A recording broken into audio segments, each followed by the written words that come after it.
الآن مع عضو مجلس الأمة السابق الأستاذ المحامي مشاري العصيمي.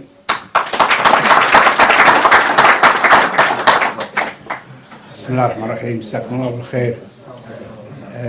هو قال محامي بس لا تخافون ما نتكلمكم بالقانون.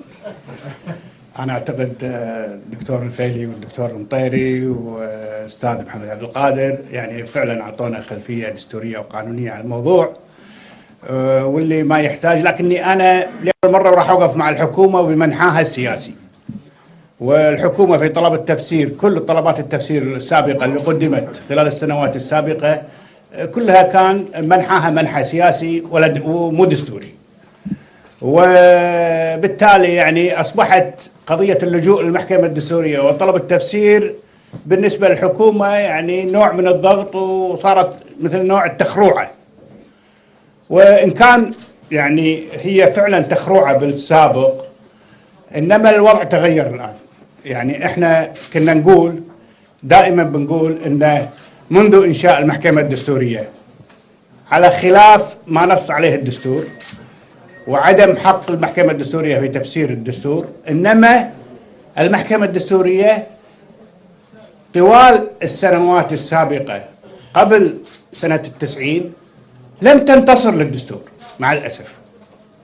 القضاء الكويتي ممثلة في المحكمة الدستورية لم ينتصر للدستور، وكانت في تفاسير وقرارات وأحكام مخالفة أصلا لمواد الدستور، وكان هذا النقد اللي موجود الآن. هذه الأجواء اليوم الحقيقة ذكرني في المادة 71 اللي كنت لسه أقولها للأخ أحمد السعدون يذكرني فيها.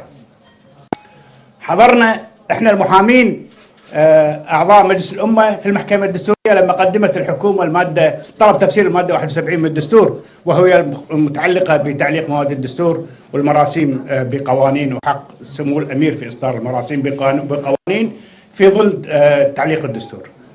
وكانت الحكومة ذاك الوقت تقول إن هناك قانون وهناك دستور وهناك أمر أميري يسمو على الدستور.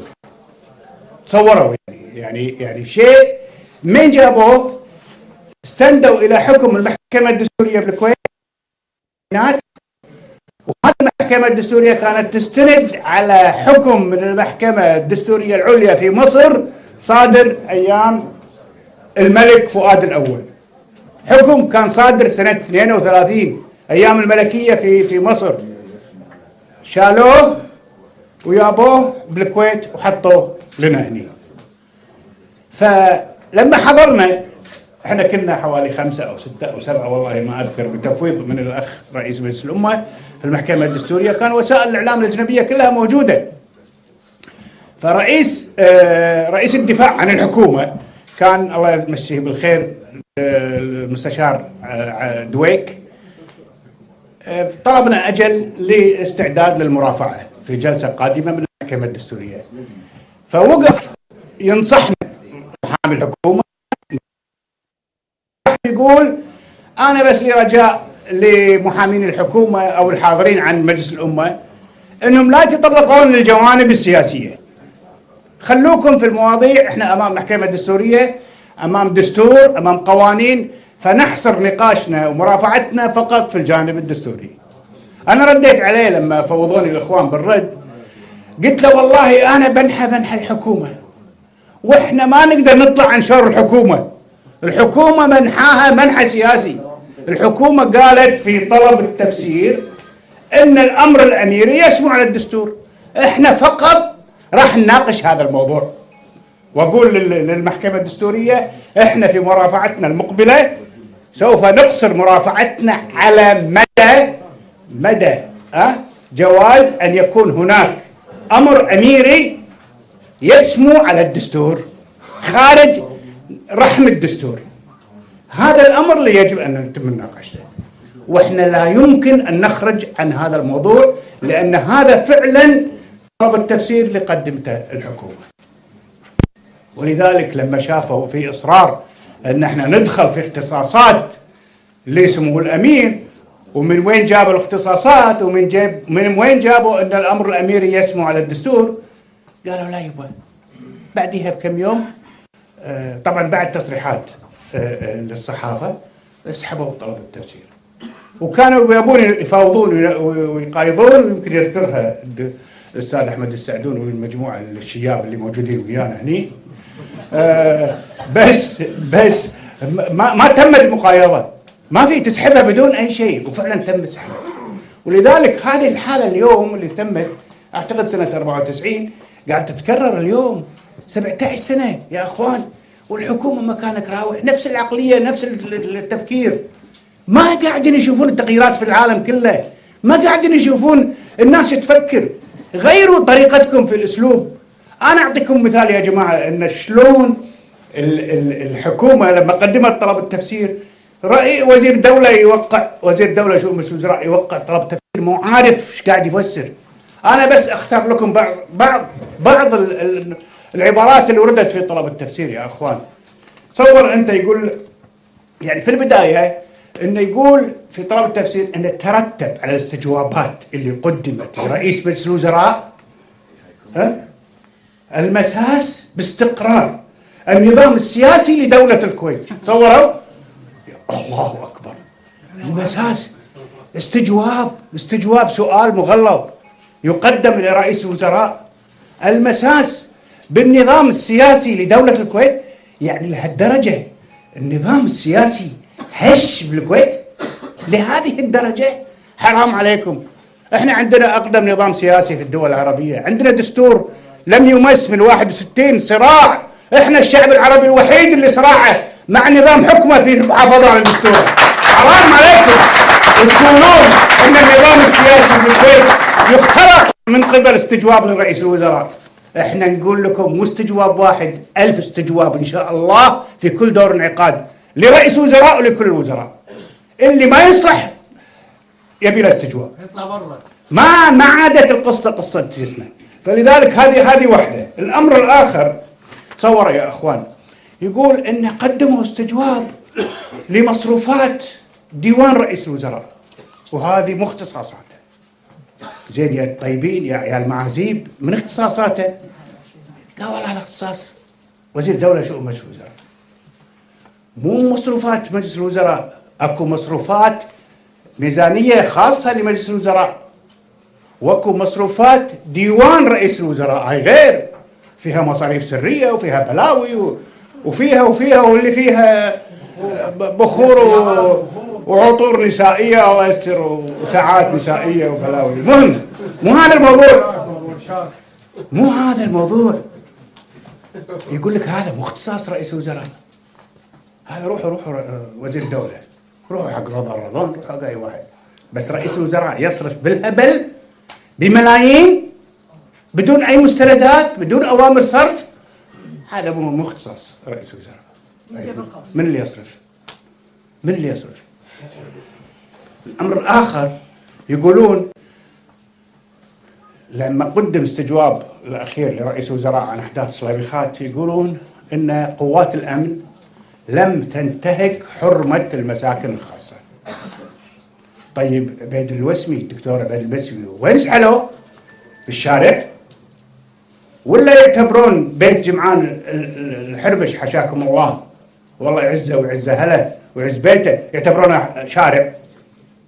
دخلوا وانتهكوا حرمة بيت ومسكن عائلة شريفة وداسوا بطن اللي حاضرين كلهم، ومع ذلك يكذبون على القضاة، على أكبر محكمة دستورية بالبلد، يقول قوات الأمن لم تنتهك حرمة المساكن الخاصة. وشونا مصور بالفيديوهات وباليوتيوب وكل يوم قاعد يعرض. وصمة عار وخزي لها حكومة مثل هذه. طيب لما نتكلم عن مسؤولية رئيس الوزراء يا جماعة علمونا شنو الحين طلب تفسير، وين مسؤولية رئيس الوزراء؟ متى رئيس الوزراء يحاسب؟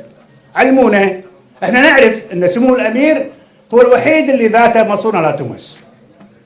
انتقلنا الان لمرحلة اخرى، ولي العهد ما عنده سلطات دستورية، اذن ما يحاسب. المحاسبة على السلطة.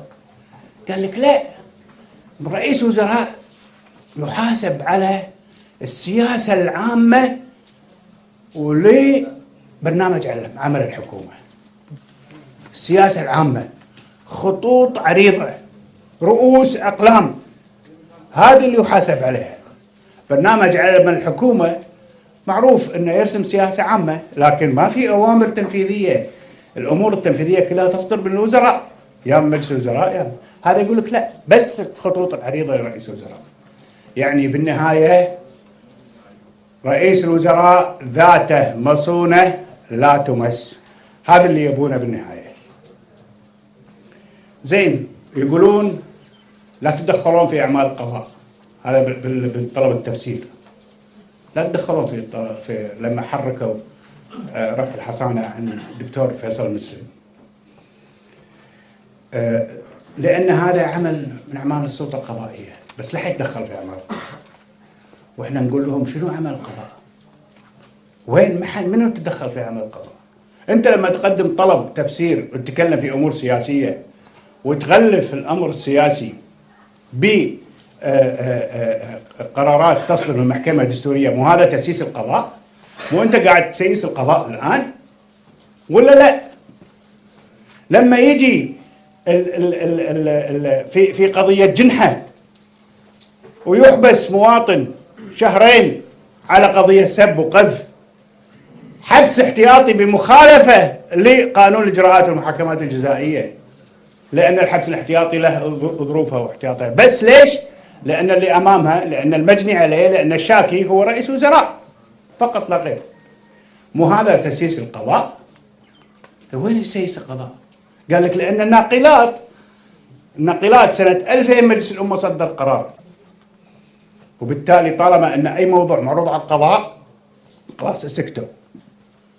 فاللي بيصير كانوا الناقلات وغير الناقلات يودون الأمر للمحكمة وللنيابة، ويجي مندوب الحكومة وما يقدم مستندات، وبالتالي يطلع حكم البراءة. هذا اللي حاصل يا أخوان.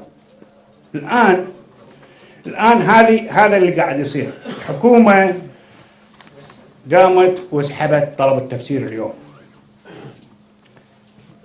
لكن شنو الوضع لو ما سحبت الحكومة طلب التفسير؟ هني أنا أقول لما قدمت الحكومة طلب تفسير المادة 71 قام الأخ أحمد السعدون وفوض أعضاء مجلس الأمة وأكثر من محامي من جمعية المحامين في الدفاع عن الدستور. اليوم شنو الوضع؟ القضية كانت مؤجلة إلى 20 الشهر 21. شنو موقف مجلس الأمة؟ شنو موقف رئيس مجلس الأمة؟ ماكو شيء. قال الحكومة لها حق اللجوء للمحكمة الدستورية. طبعا بس هذه النقطة، رئيس مجلس الأمة يتحمل مسؤولية تاريخية ومسؤولية دستورية في الدفاع عن الدستور، وكان لو استمر طلب التفسير احنا كان ممكن نترافع في ممرات اذا لم يسمح لنا بصفتنا الشخصية بالحضور في الدفاع عن الدستور، راح نترافع في ممرات قصر العدل، وراح نكشف كل المواقف.